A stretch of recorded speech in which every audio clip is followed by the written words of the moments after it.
Student, आज हम सभी high school mathematics NCERT pattern पर आधारित सिलेबस का अध्ययन करेंगे। हाई स्कूल में हमें क्या क्या पढ़ना है। सब्जेक्ट हमारा मैथमेटिक्स है, इसमें क्या क्या चीज़ें हैं जिन पर हम डिस्कस करेंगे। फर्स्ट लेसन क्या है हमारा, वास्तविक संख्याएं, रियल नंबर।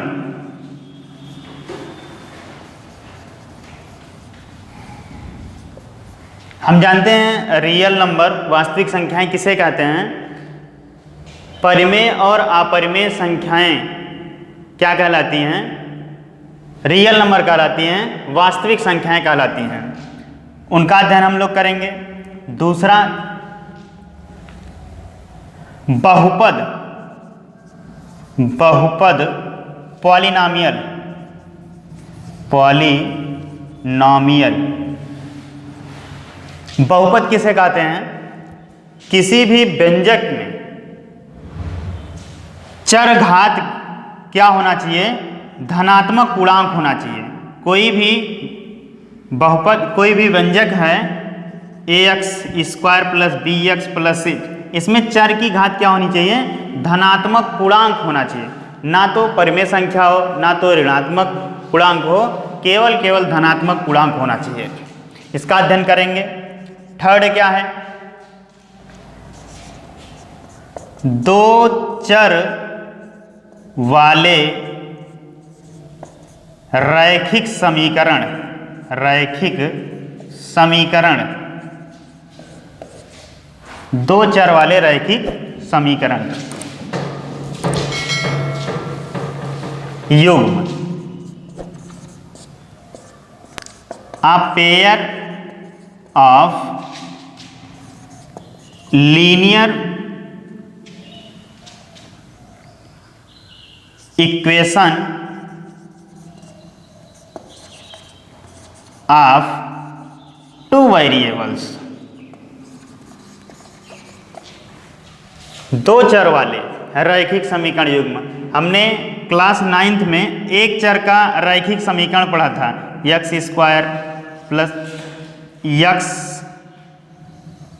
प्लस 3 = 5, इस टाइप का पढ़ा था। इसको हमने सिंप्लीफाई किया था।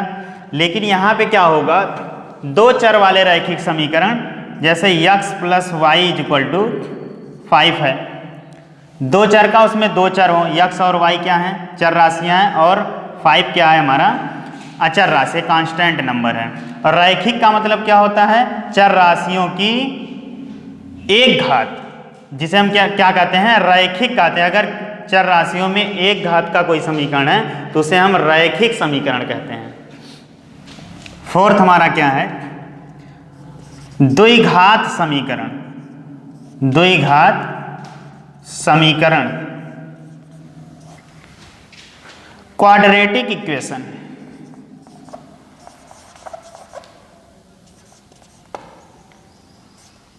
क्वाड्रेटिक इक्वेशन,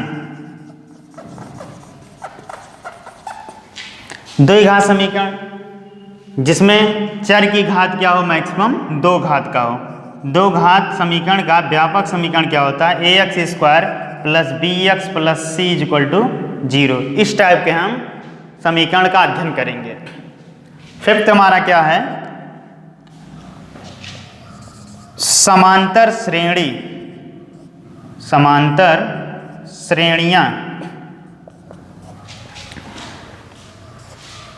इसका अध्ययन हम लोग करेंगे। अरिथमेटिक,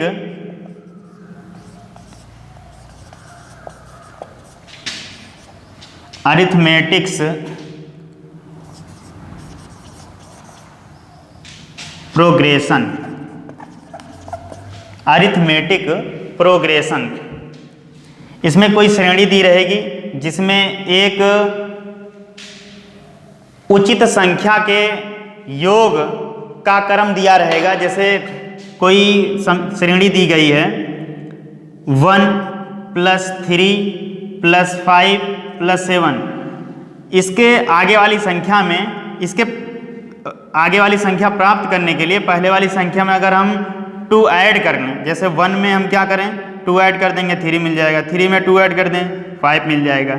आगे वाली संख्या प्राप्त करने के लिए पहले वाली संख्या में हमें 2 ऐड करना पड़ेगा। तो एक सार्वांतर अगर हमें दिया गया हो तो ऐसी श्रेणी में को हम क्या कहेंगे, वहाँ पे समांतर श्रेणी कहेंगे। इसका अध्ययन हम लोग करेंगे। अगला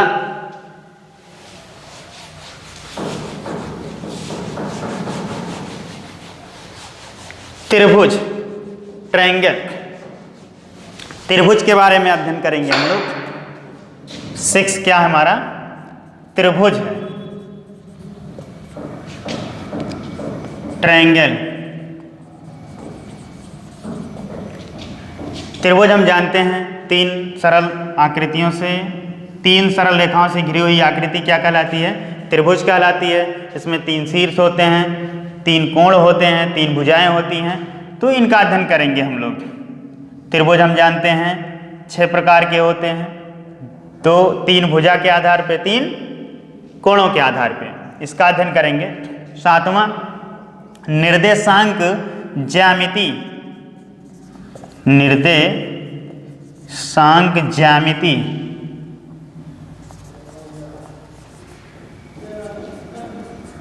निर्देशांक ज्यामिति, coordinate geometry, coordinate geometry.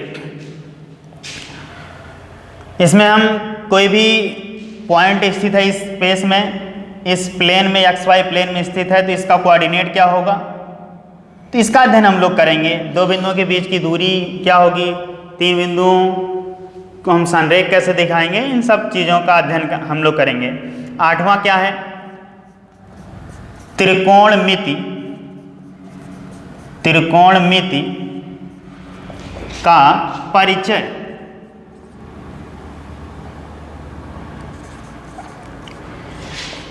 Introduction of trigonometry.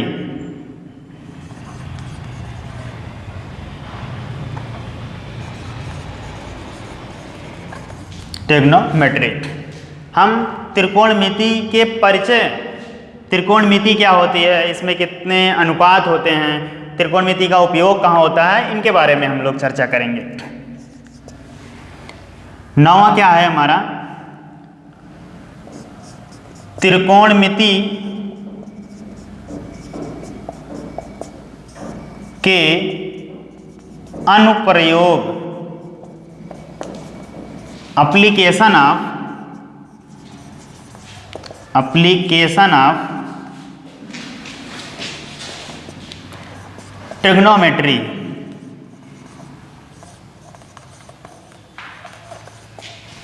Trigonometry का उपयोग कहाँ पे होता है, किसी भी मीनार की ऊंचाई ज्ञात करने में, किसी खंभे की ऊंचाई ज्ञात करने में, किसी भवन की ऊंचाई ज्ञात करने में, किसी वृक्ष की छाया ज्ञात करने में, इन सब में त्रिकोणमिति का उपयोग हम लोग करते हैं।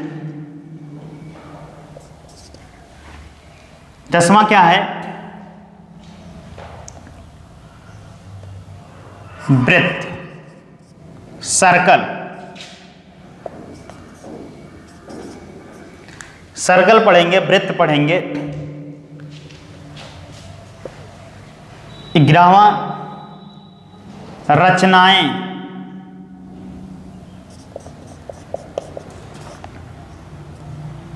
कॉन्स्ट्रक्शन।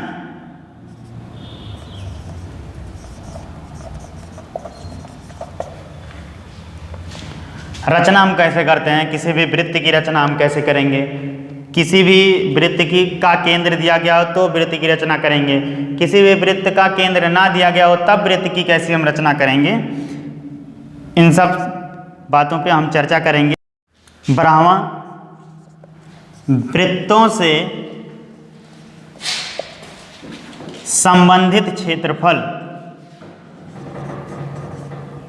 संबंधित क्षेत्रफल।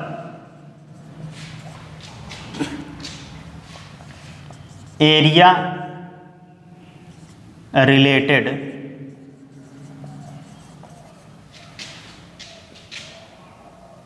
टू सर्कल्स, वृत्तों से संबंधित क्षेत्रफल। इसके बाद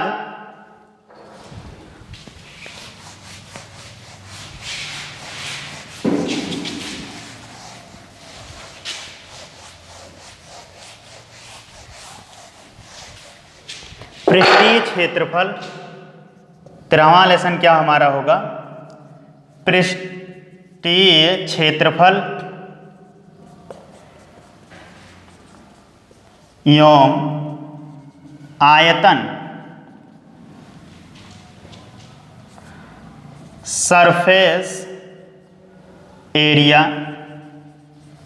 एंड वॉल्यूम।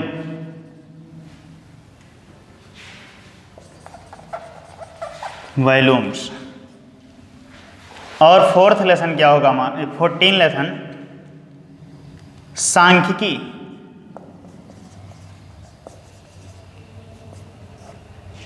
स्टैटिस्टिक्स,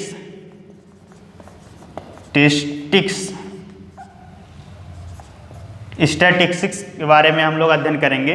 इसमें क्या होगा, कोई भी आंकड़ा होगा उसका समांतर माध्यम कैसे निकालेंगे, उसका बहुलक कैसे निकालेंगे, उसकी माध्यिका कैसे होगी, इनके बारे में चर्चा करेंगे हम लोग। और हमारा लास्ट चैप्टर क्या होगा, प्रायिकता, प्रोबेबिलिटी।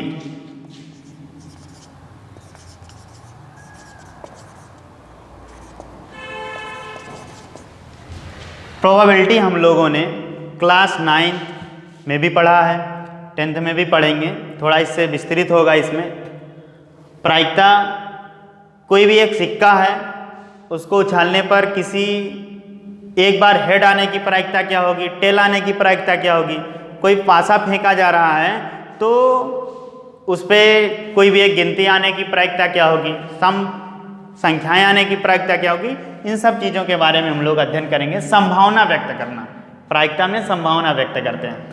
तो ये 15 लेसन हम लोग हाई स्कूल मैथमेटिक्स में अध्ययन करेंगे। एक एक चैप्टर हम लोग उठाएंगे और उनका विस्तृत हम अध्ययन करेंगे। वीडियोज और लाइव टेस्ट के लिए हमारे चैनल को सब्सक्राइब करें तथा घंटी के निशान को दबाएं ताकि नई नोटिफिकेशन